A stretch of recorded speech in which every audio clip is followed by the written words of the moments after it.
one of the most exciting bits of insanity I've heard in a long time. But first, if you guys have seen the Coycast shirts, Coycast mugs, you may recognize a design similar to this, and I am proud that we have already been parodied. This is the very first Aaron class shirt.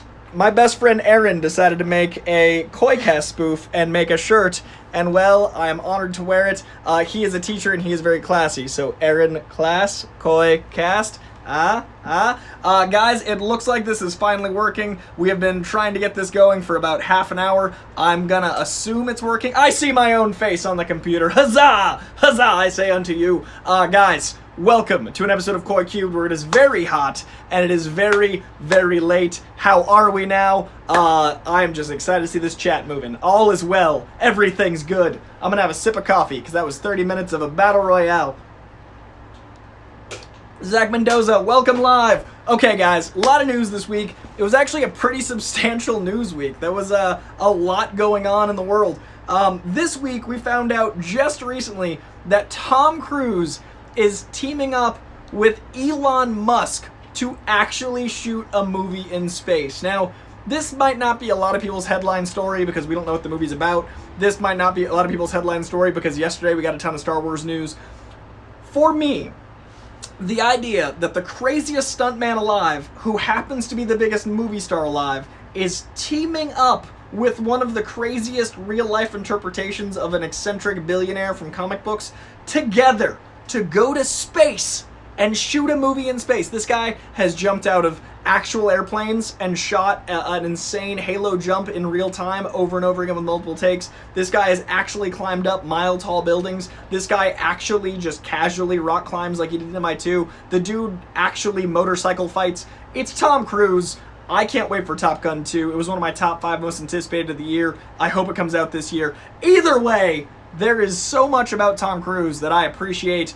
And now a space movie? Of course he's the first actor to actually go to space. Of course he's teaming up with Elon Musk, who's like this weird, like pop culture marrying and pop culture encompassed Tony Stark. Like, all of that is just the silliest headline. It's like Mad Libs. And if there's anything that's 2020-tastic, it is the Mad Libs that is this year. I am very excited for the glory that is coming from whatever this movie is. I'm very excited. So, we've got a super chat in here from Vanko.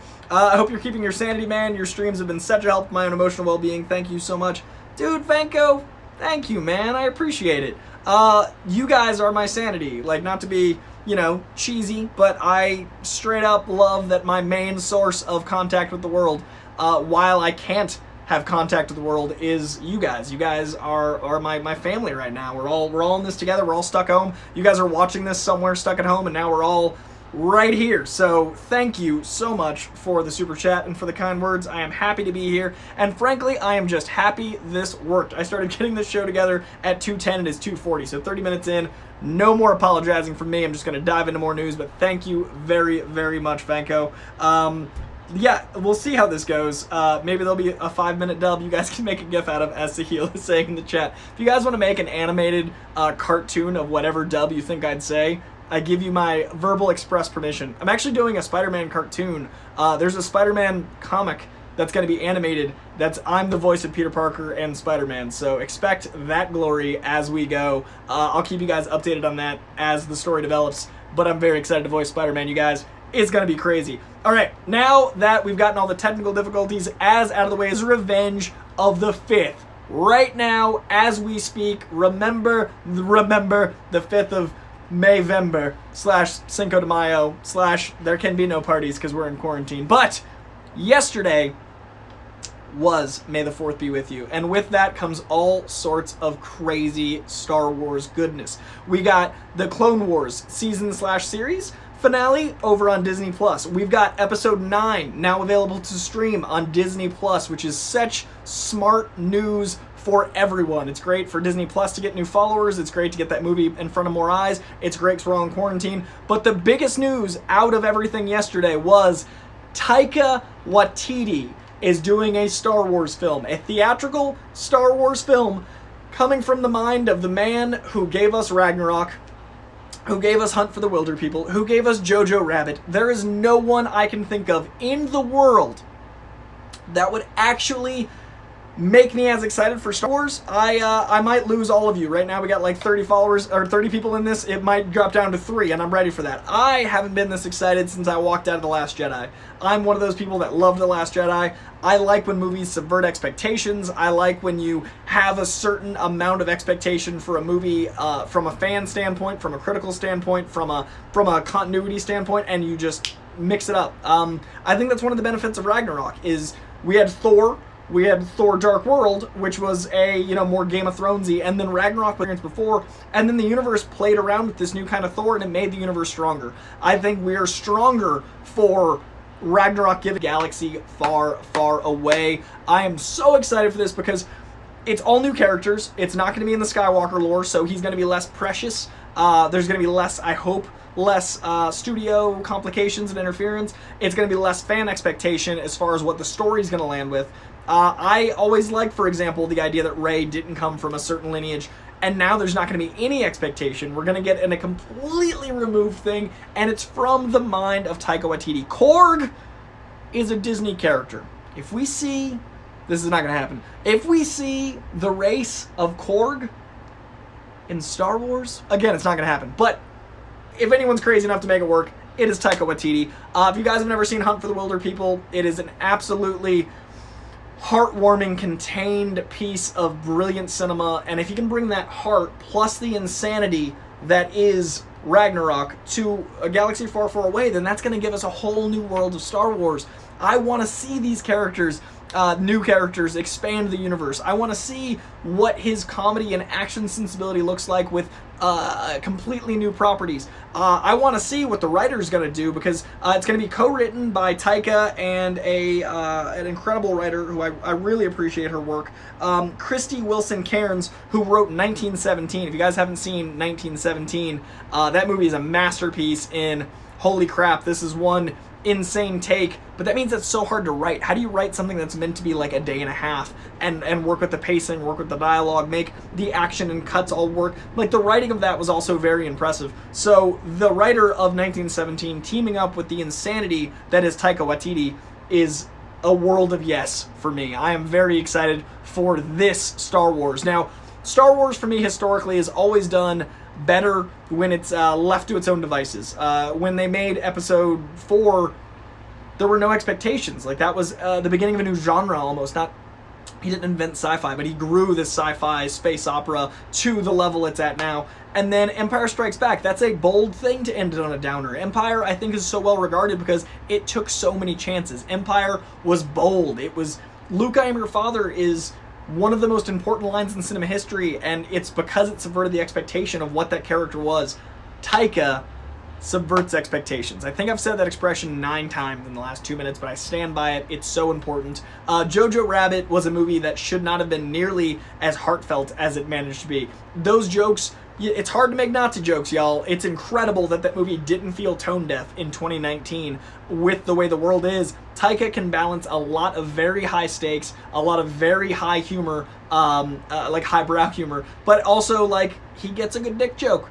I couldn't be more excited. So I'm more excited for Star Wars than I've been in a very long time. I'm also really enjoying The Mandalorian.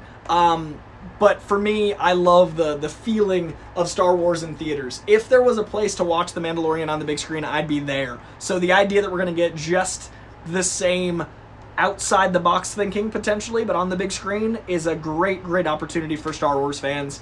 I am so hyped. Now, speaking of Mandalorian, we also got word that both Robert Rodriguez and Peyton Reed are doing episodes in season 2 of The Mandalorian. Now, I'm a huge fan of Robert Rodriguez. Sin City 1 is an absolute masterpiece. I think that he's done a lot of, even Shark Boy and Lava Girl, or was it Spy Kids he did? Either way, Robert Rodriguez makes really, really action-packed, intense. Once Upon a Time in Mexico is a damn good time.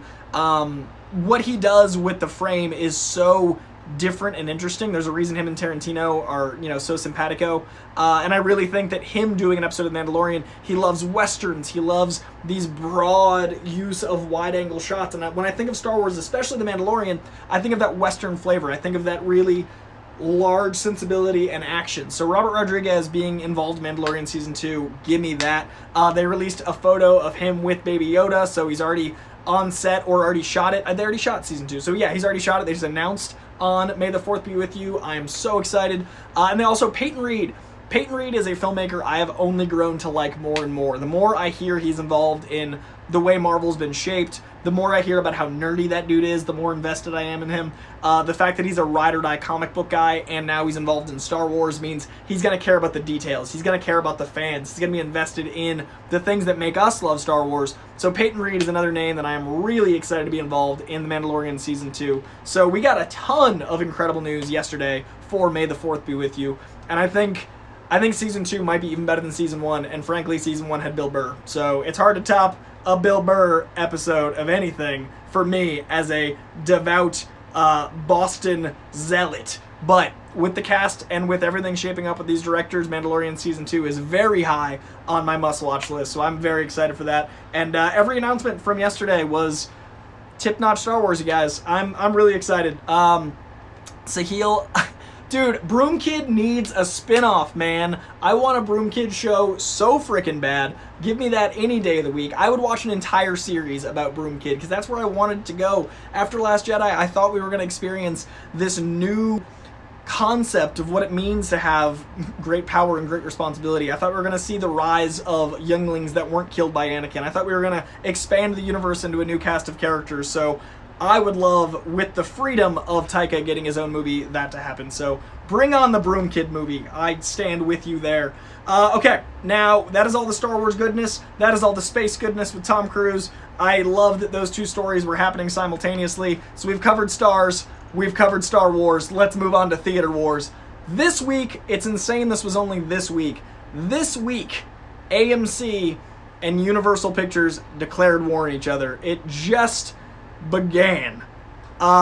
Basically, the Trolls movie came out, and when Trolls came out, they were supposed to release it on VOD and theatrically, and it was advertised as such. In fact, they just took a bunch of the sign down in LA, where it was saying April whatever, theater and VOD, and then obviously movie theaters couldn't have the movie playing because they weren't open, because it's not safe to be at a movie theater. So, Trolls then just came out on VOD, and that was already tricky for me. You guys, if you're watching this show, you've probably seen my other episodes about the importance of the movie theater. From there, this is where I think things went, awry. This is where I think things went awry. They basically bragged about the numbers they did, saying that in 3 weeks on home video, they got the same amount of money in their pockets they would have with 5 months of theatrical release based on Trolls 1. Now, the reason that's unfair isn't just because of the actual math, which we're going to get to in a moment. It's because we are trapped indoors. Parents are teaching their kids from home. Parents are needing babysitters, which is the Black Mirror before you. Parents are doing all of these things because they're 24 hours a day, they're home with their kids. So obviously, Trolls is going to be the perfect look over there. So that would not have been the normal amount of viewers on it, whether it's theatrical or not. But also, they went into the math of basically, they get 80% roughly of the VOD take. So the $100 million they did, 500 basically people for the $20 price, blah, blah, blah. The way it broke out was $100 million, and they walked away with 77 of that for that. With a theatrical run, they only make 50% because half goes to movie theaters and distribution, all those things. So that would have been 170 plus they needed to make, 140 plus they needed to make that same 77. I get the difference, and I get that that took 5 months for Trolls 1, but they're not putting into account quarantine is going to change viewers' habits. And I still think it's very dangerous to assume that VOD is going to be the way of the future, because it undercuts an entire industry. The movie theater industry is an entire industry. It's not just watching a movie in theaters. It's people shipping the prints. It's people making trailers. It's people working concessions. It's ushers. It's an entire industry, and it's social. It is one of the last bastions of socialization we have left once the world reopens. It's a non-denominational church. It is an experience of sharing pure zeal and power and passion without the religious connotation. It is experiencing moments of pure elation alongside your fellow man. The movie theater is vital. It is a fabric of this country. It is the spine, I would argue, of entertainment. It is so vital. So I don't like this war. I like Universal Pictures. I like the movies they put out. I'm very excited for the Fast and the Furious movies on the big screen.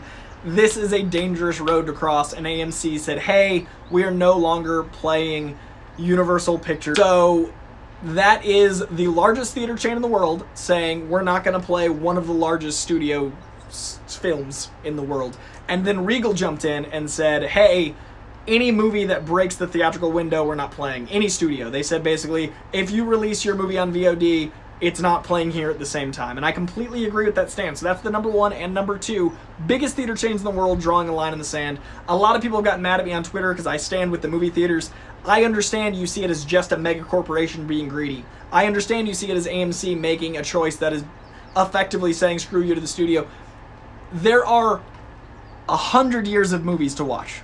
There are literally, since they made that video about the horse running, there are infinite amount of things to consume. There's more TV than ever. There's more streaming options than ever. There are more movies at your fingertips than ever. It was 15 years ago that we had to go to Blockbuster to rent anything, and it was only 20 years ago we had to fucking rewind it. It is not that long that we've been in this new streaming time. We just forget how recent history was. So to assume that you have nothing to watch, so you need to watch these new movies that deserve a theatrical release is so short-sighted. Your kids haven't watched everything. I'm sorry, I haven't watched everything, and it's part of my job. It's not possible to have watched all of the blank movies. I just watched Ratatouille for the first time, and I love Pixar. It is just insane to me that Universal would be like, well, look what we did. And now other studios are going to be looking at their slate and readjusting, and there are some movies that, sure, they can be released at home, but they'll never make the money. They probably won't make the money they would have made with a theatrical and release at home. Give us a 3-week window. Give us a 4-week window. But give us time to enjoy these movies. I think blockbusters should have a 2 to 4 month window. And I think indies should have a 2 to 4 week window until they're home. Because no one's going to watch a movie at home. Not many people are going to watch a movie at home and then go to the theater and pay for it again. It's just not going to happen. So I'm frustrated. I love the theater, and I don't want it to turn into a Broadway show. I don't want it to be $100 and to be only for the rich. I don't want to wear a tux. I don't want to get shot in the alley and have my poor son become Batman. That's what I don't want to happen. If you cancel movie theaters, we're going to get a lot of Batmans. That's what I'm saying. I'm worried, guys. So between you and I'm with where AMC lands, and I personally want us to keep this conversation going. It's early days yet. This all just happened this week. I don't think this is going to stay this way. I don't think we're going to not have Fast and Furious movies in theaters. I think that was just a lot of anger and a lot of people, ruffling their feathers up, and we'll adjust, but I'll keep you guys posted. The movie theater war is very, very important to me. I am very much a movie theater guy. I went and saw El Camino, the Netflix Breaking Bad movie, in theaters. I went and saw Six Underground, the Ryan Reynolds, Michael Bay movie, in theaters. I waited to see them a couple days when I didn't rush home and watch them on Netflix. I waited till my schedule allowed me to go to the theater. I am very much a movie theater guy, and I think that's the only way to do it. So, ending that story, I'm going to go over to my Streamlabs and jump on another one. Over in Streamlabs, we got Ash Arnold, who says, hey, Coy, it's not much, but I felt a need to give you something for the streams lately. They have helped a lot. Oh, thank you, Ash. Also, I have loved your Gentleman review, and I see it was good enough for you to review it on Letterboxd as well. Also, cinemas are the best. Ash Arnold with all the comments I like to see. If you guys haven't checked out my insanely long, I've never done a review as long as my Gentleman review. The Gentleman is my favorite film of 2020, and I understand that we haven't had a lot of movies in 2020, but when I saw it in January in theaters twice, I marked it as probably going to make my top 10 of the year. I loved it so much. I rarely give out. If you guys are on Letterboxd, 5.5 stars are super rare. 4.5 stars and 1 stars are also super rare. Most of my ratings fall in the 3 to 3.5 range. I find most movies to be B's and B pluses. I rarely give out A's, and I rarely give out F's and D's. It's an A for me. It's a solid A. It's not even an A minus. I think The Gentleman is an A. So I did a full 50-minute dissertation on The Gentleman. I went into behind the scenes anecdotes. I went into my thoughts on each act of the film. I wrote notes throughout watching it. I watched it at home twice. I've seen that thing 4 times since January. I love The Gentleman. I also gave some anecdotes about some of the cast. I went into Guy Ritchie's style. I watched about 40 hours of behind the scenes about Guy Ritchie, about the actors. I watched a lot of interviews with the actors and Guy about all their work, and basically just did a 40 minutes condensed dissertation about The Gentleman in a 50-minute review. It's one of the things I'm most proud of is this 50-minute review. It's on my YouTube. It doesn't have a lot of views because it's very, very long. So if you guys haven't checked it out, please check out my Gentleman review. It is because of Heather Long that is possible, and frankly, because of her, most of this is possible. Heather Long is one of my patrons over on Patreon. That is of the tier that helps me sponsor everything I do. She is fantastic. And in that tier, you get to pick a movie for me to review, and she wanted me to talk about The Gentleman, and I was all too excited to dive into my favorite movie of 2020. So thank you to Heather Long, and thank you to anyone in my Patreon, and frankly, anyone watching right now, because you guys are great, and this is how I get to keep doing this awesome stuff. So thank you very much, and thank you to Asher and for the kind words about being a cinema junkie. And follow me on Letterboxd, y'all. If you guys don't follow me on Letterboxd, I am way too addicted to it. I reviewed 2,000 movies in 2 days, and I've only watched 5 movies since. But in those 2 glorious days, I went back to the year I was born to now, and I had seen roughly 2,000 movies. Good God, I love cinema and I love movies. All right, speaking of movies, I should get back to the news about said movies. The New Mutants. It's a movie. Vanko, sorry, before I move on to the Mutants. Vanko, the first 6 minutes of the review is spoiler-free, and then I announce when we're going into spoilers. So it starts spoiler-free, and then it dives into spoilers, but I do let you know when it's going to go spoilery for the safety of all, because I don't want to ruin, the movie for you. Take care, Raymond, and let's see, also, okay, I want to make sure I got all the stuff. Oh, and what up, Douglas McKinney? Hello. How are you? Okay, more news. Back to it. New Mutants had a leak, kinda. The New Mutants, basically for a few hours, was available on Amazon as a pre-order for like $24 and then was quickly taken down. So it was a very quick leak and it wasn't something you could actually watch, but it has people very worried that now it is effectively gonna be released on Amazon. People are thinking this is a sign it's gonna be released on VOD, and then people just accidentally didn't press go yet. I think they haven't announced it yet, but they've built the infrastructure. Like going live on YouTube, it's on Amazon. I don't think it makes sense to necessarily release it for free on Disney Plus. $6 a month is not gonna be enough to make any of that money back even. I also think that their theatrical contracts are gonna make it really complicated. I'm sure they had to get a bunch of sign-offs and lawyers involved if this is going to be a VOD release. I really hope not, man. They also released, if you guys saw the tweet that brought you here, the first image of Demon Bear. Not the first, but the first full image of Demon Bear. It looks so bitchin'. Demon Bear is this 100-foot demonic bear, aptly named, that is just this powerhouse in New Mutants that is just a sampling of the weird characters that come into play. It is an absolutely absurd mix of Sienkiewicz and the 90s/late 80s that it's a piece of. Magic is a perfect parallel to Demon Bear. Magic is Alana Rasputin, who is Colossus's sister, and she is someone that uses portals through hell to teleport, and she wields this bitchin' sword. And I feel like the sister/companion to that is Demon Bear. There's a lot of insane demonic elements that are going to be used, I think, in the story of Ileana and Demon Bear. I want to see this in theaters. I really hope it works out. I see someone in the chat, Vanko, saying they didn't pay for the movie. That's true. Fox paid for the movie, but when they acquired Fox, they acquired all of those properties, and they took a $133 million loss on X-Men. So they didn't technically spend the $300 million on X-Men Dark Phoenix, but they invested all of that money in a $300 million film, which then underperformed enough that they lost $133 million. So the billions with a B they paid for the studio, they're gonna want to make as much money back as they can from these properties that Fox already invested in. So Vanko, I totally agree, they didn't pay for it, but if you've got a movie that could make $100 million, and if you release it on Amazon, it makes $10 million, or if you release it on Disney Plus and it makes the equivalent of $4 million of new subscribers, it's not going to be, you'd rather make the $100 million. So I'm personally hoping we get a theatrical release. I want to see these characters get their time to shine in the big screen. I want to see Cannonball on the big screen. I want to see Ileana on the big screen so bad. I want to see Lockheed, the dragon. Kitty Pryde's dragon is in this movie. it deserves a theatrical release. We've been waiting 2 years. I'm willing to wait another year. We've been waiting since 2018 for this film. I'll wait until 2027. 2021. I'll wait for that for this movie. So I want a theatrical release for New Mutants. We'll see what happens. The Amazon thing worries me because we'll see. We'll see. I don't know. Time will tell. Keep your eyes peeled. It is certainly the most interesting roller coaster of what is this movie I have ever encountered with a theatrical or streaming release. So, time will tell. Speaking of interesting leaks and releases, Spider-Man this week had some test footage. I don't even know if it was leaked, but revealed. Test footage from Tobey Maguire's screen test. So long ago, before they filmed Sam Raimi's first film, was revealed this week. I saw it over on IGN, and it's super like Terminator inspired. It's an R-rated tone. There's lots of swearing. Tobey Maguire is fucking shredded.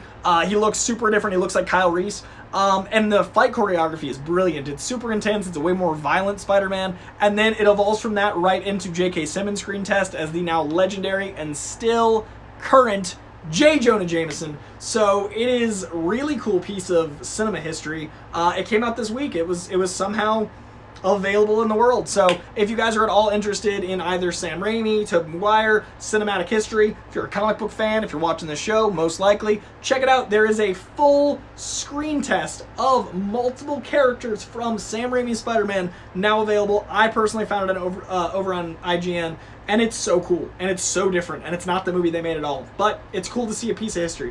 Also, speaking of Spider-Man and pieces of history, the Sony universe has officially decided to call their corner of Spider-Man lore the Spider-Man universe of characters. It's a weird name. It's real wordy. It's real, like, it's a word salad of sorts. But I guess you need a connotation, like a denomination for that group. So, I don't know. That's weird. But they're making an entire universe out of their Spider-Man characters. So that's exciting. We've known for a long time. They've got like 10 in various stages of production. So now it's got a little bit of a title. Like when we found out the DC EU was called DC Films because they decided to not lean in the extended universe direction. Like now they're calling it Spumuk, which is good. The Spider-Man universe of Marvel characters. Spumuk is, it rolls right off the tongue. Just like MCU. Spumuk. In the world of I can't believe that makes so much sense, it's actually going to happen, Nicolas Cage has signed on to play the Tiger King. Now, I don't know about you guys, but I see most Nicolas Cage movies. On the other hand, I don't usually watch, and I don't mean this insultingly. If you enjoyed it, this is not a jab at you. I don't usually watch like garbage TV. It's like TV that is like the throwaway's not fair. I don't watch things that are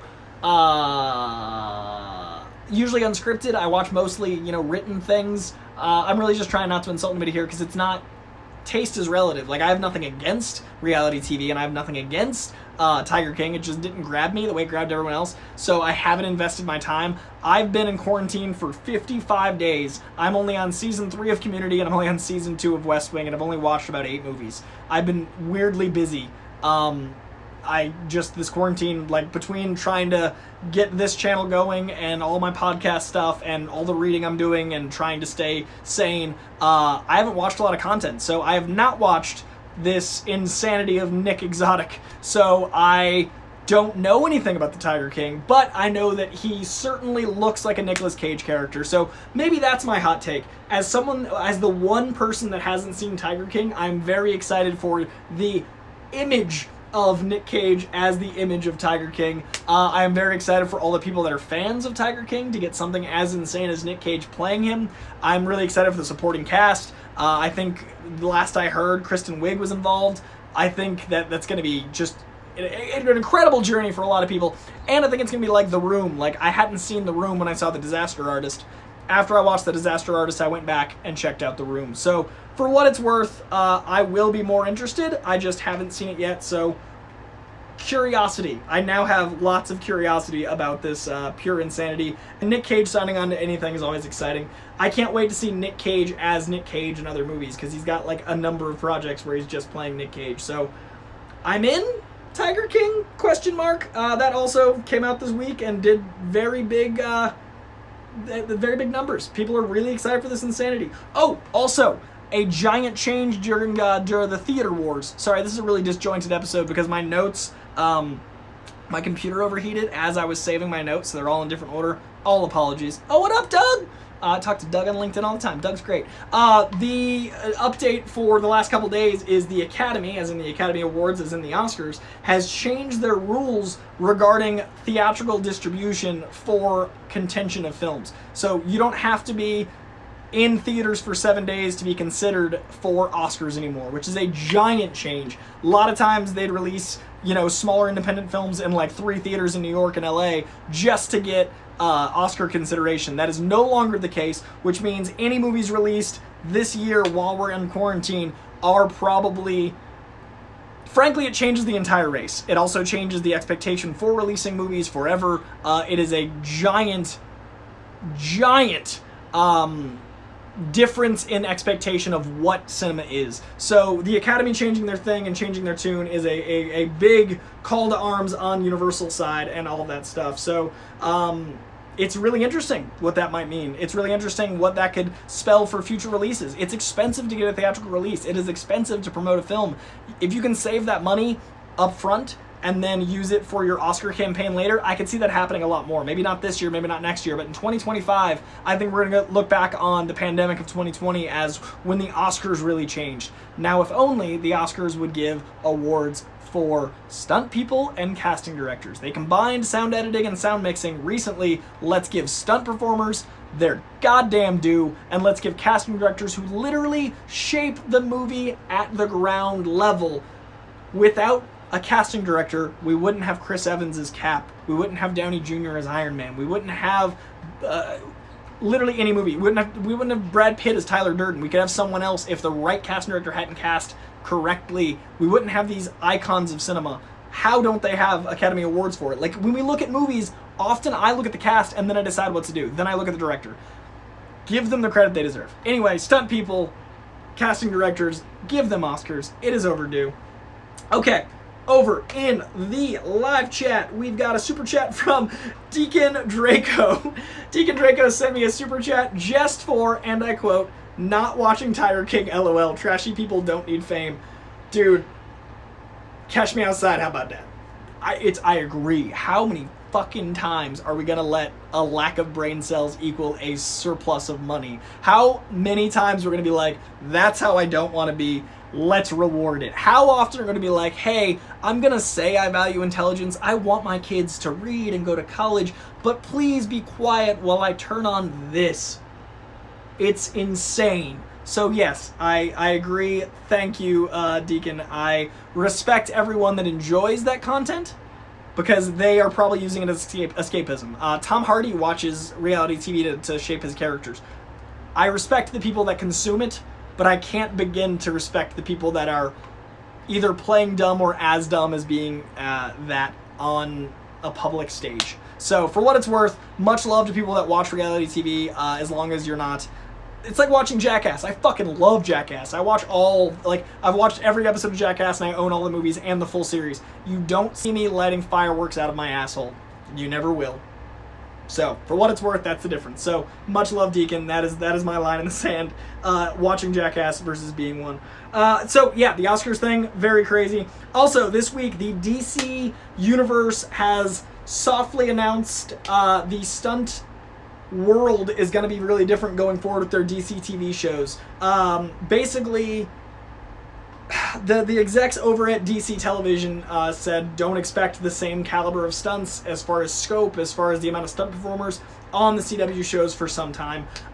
There is no way to safely do that with COVID-19. There's no way to reasonably do that with the amount of parameters they need to have set forth for safety for the rest of this season and maybe next season. Like, there's actually no way to safeguard the actors. So it's a really tricky time for everyone, but I can't imagine what it's like to be on a set of like 50 or 100.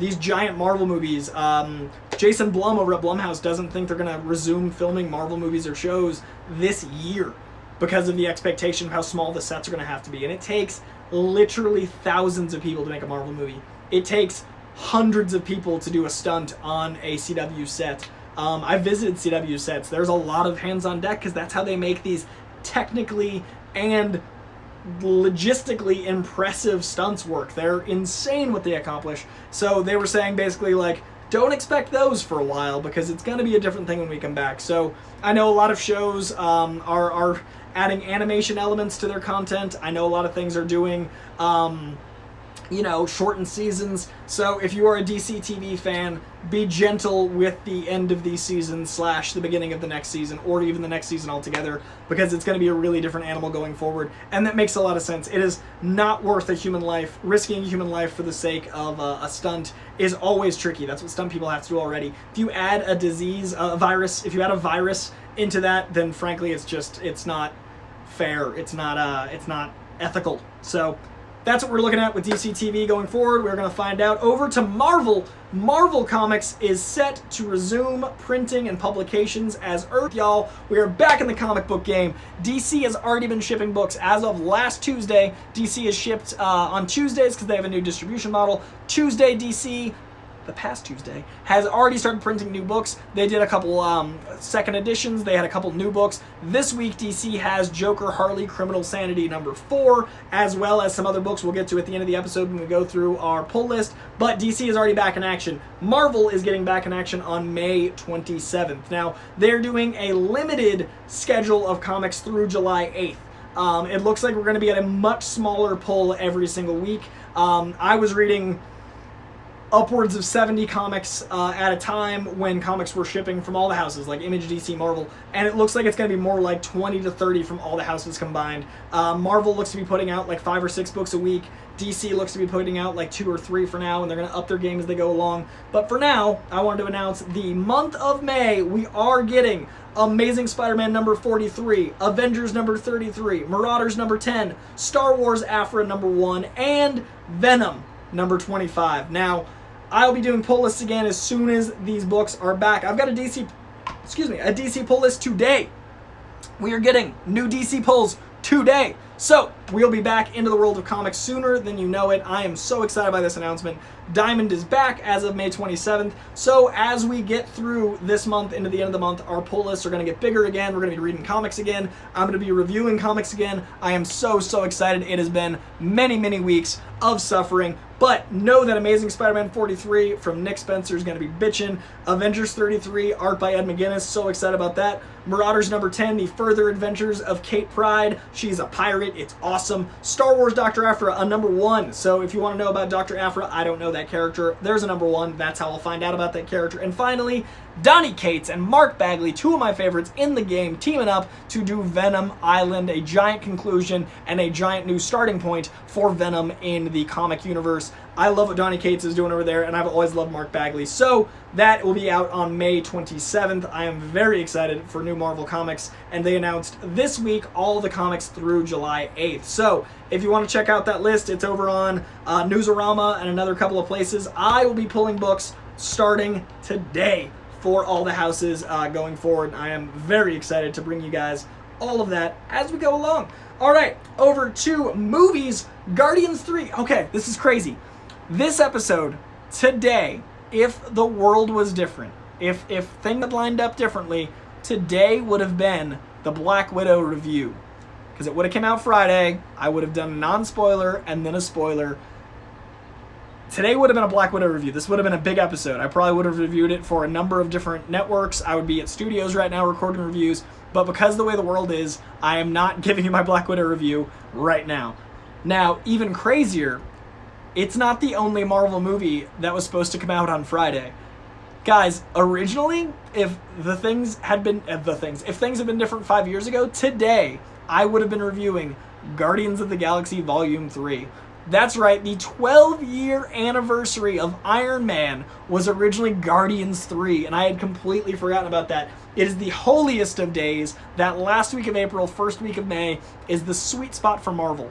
This is the first ever May since 2005 that we haven't had a Marvel movie in theaters, because they release movies in late April, early May, And in '06, we had Spider-Man, X-Men Last Stand. In '07, we had Spider-Man 3. In '08, we had Iron Man. In '09, we had X-Men Origins Wolverine. 2010, we had Iron Man 2. 2011, I think we had Thor, and so on and so forth, which means this is the first May, as we sit right now, where we can't go into a movie theater and watch a Marvel movie. That is also historic and crazy. And there's something darkly beautiful about, not the pandemic and anything about it, that's fucking horrible, but about Endgame, and then Endgame's denouement in the form of Spider-Man Far From Home being when we get to take this big break. So many people said they wanted to have a breather after Endgame, and then the universe was like, alright, and now this shit. So we were supposed to have Guardians 3, we were supposed to have Black Widow, and now we've just got a big old pause. The first one in 15 years, 2005. So how insane is that? I was in high school in '05. It has been a journey with Marvel. It has been an incredible journey, and this is the first time we haven't had one in May. So that blew my mind. I was looking at the schedule, actually on Letterboxd. I was going through the movies in Letterboxd, and I was doing my big anniversary post. Also, if you guys haven't checked it out, over on Instagram, I went through some of my favorite memories of the Marvel Universe, my theatrical experiences. It was Iron Man that I saw with my dad that I realized, oh wait, they're taking this seriously? And then I moved out to LA, and I went to Avengers, and I stood outside of AMC 16 for 24 hours in costume, dressed as Hawkeye, waiting to be the first one in the season. I saw it at 12:01, I was in that first audience, I got interviewed by like ABC and shit, and then weirdly the world turned around and I became the person interviewing, and then by the time we got to Infinity War, I was on the red carpet interviewing people, and by the time we got to Endgame, I was presenting the Avengers films for the Russo brothers for Marvel. So it was really cool for me. This week's been really emotional because I miss the world, I miss doing my job, I miss presenting content, I miss reviewing new content. So it's been really cool to have, you know, the Patreon tier, to have people pick stuff for me to review for them. But I miss new theatrical content. Because like it was so cool to look back at 2012 cosplaying Hawkeye, 2019 with Jake in London. Like, I was with my favorite actor in a city I'd always wanted to go to, representing my favorite superhero, promoting for the company that I grew up learning how to read. I learned how to read with Spider-Man. I was promoting Spider-Man with my favorite actor, and like it was crazy. I had a really like introspective week of holy shit, and it all started with, you know, me loving these Marvel movies. It all started with Blade. I illegally I had a VHS, so we all watched Blade because it was rated R. So like we literally were watching a rated R movie underage, and it was crazy, and that was Blade. Like we were such rebels. So like the Marvel movies have meant the world to me my whole life. And fucking Batman and Robin, I saved up my allowance 3 weeks for to buy the $20 VHS that had the hologram.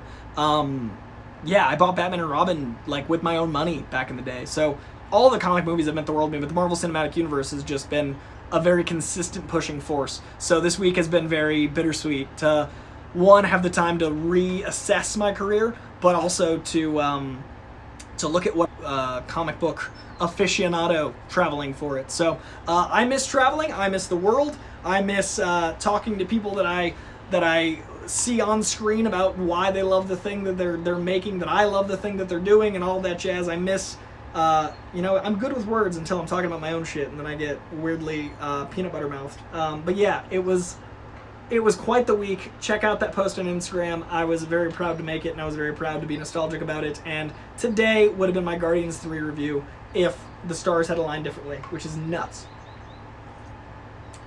Ooh, 12 years of Marvel, quite the thing. Thank you for the love, Vanko. I see the love in the super chat. Much appreciated. We will get back, man. I have no doubt in my mind the world is going to resume and everything's going to be real bitchin' real soon, and I'm really excited. Keep your chin up, everybody. Like we are almost at a turning point. Things are almost better. They're not almost better, but they're almost better, I assure you. Okay, over to the world of Nickelodeon. The Avengers assembled this week for the Kids' Choice Awards. The Avengers gathered via, you know, Skype and all that jazz, and they had a very cute little, you know, we love you 3000.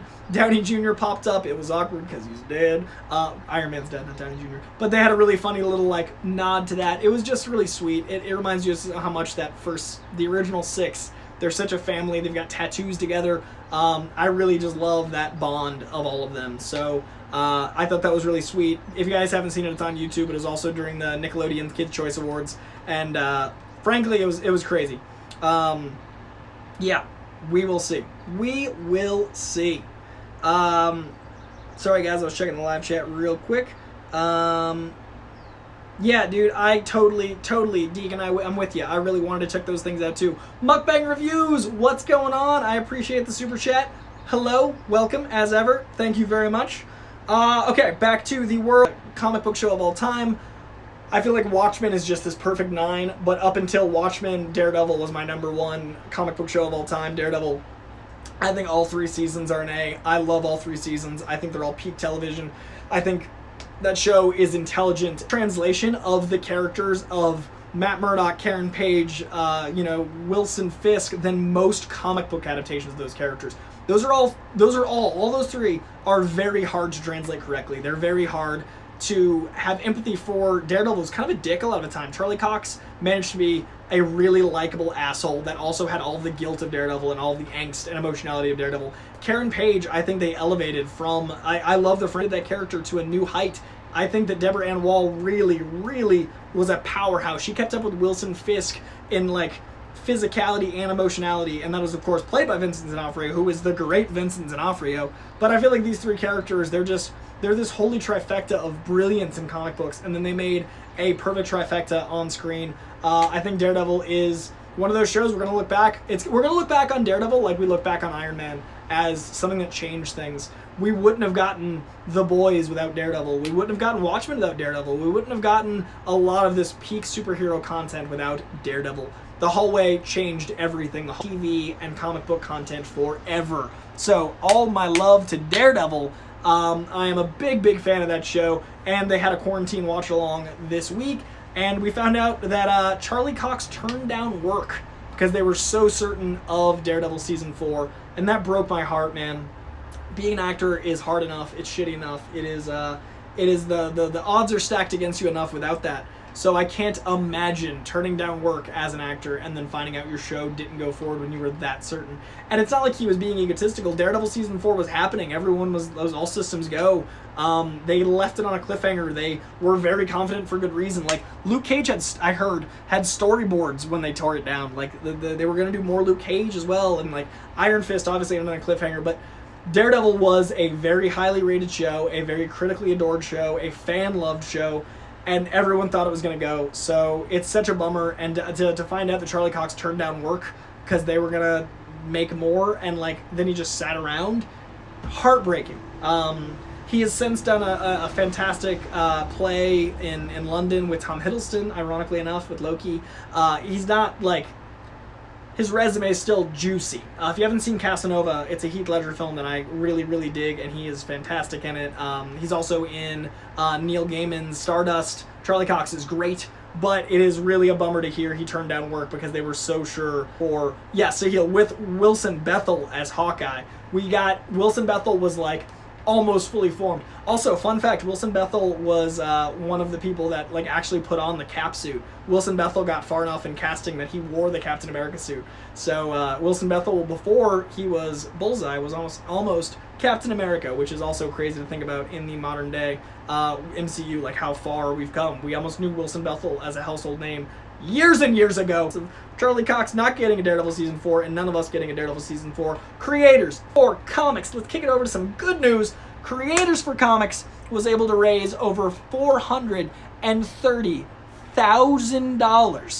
$430,000 for comic book stores and independent bookstores alike. That is a staggeringly beautiful number. So to anyone watching this that was a part of Creators for Comics, anyone that donated, anyone that was a part of it, like if you're a creator and you watch this and you did something for auction, incredible. Thank you so very much. As you guys probably have gathered, I'm a big fan of comic book stores, big fan of comics, big fan of keeping those industries alive. So $430,000 goes a long way in keeping these bookstores open.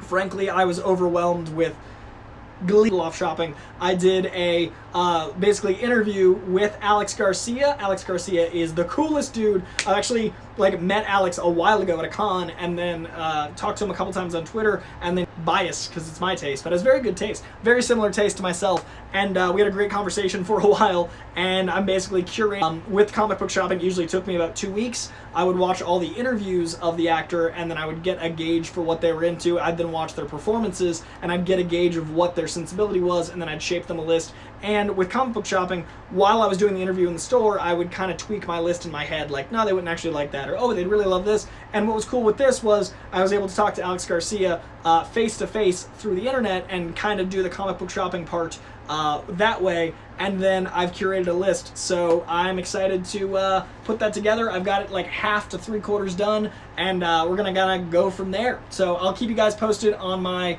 list for Alex as we go along. And I have tragic news. My laptop has just overheated. It just had the thermometer sign up, and now it will not open. So I'm not sure what other news I had for you guys, but frankly, this is a bummer. It's also very hot to the touch. Wow.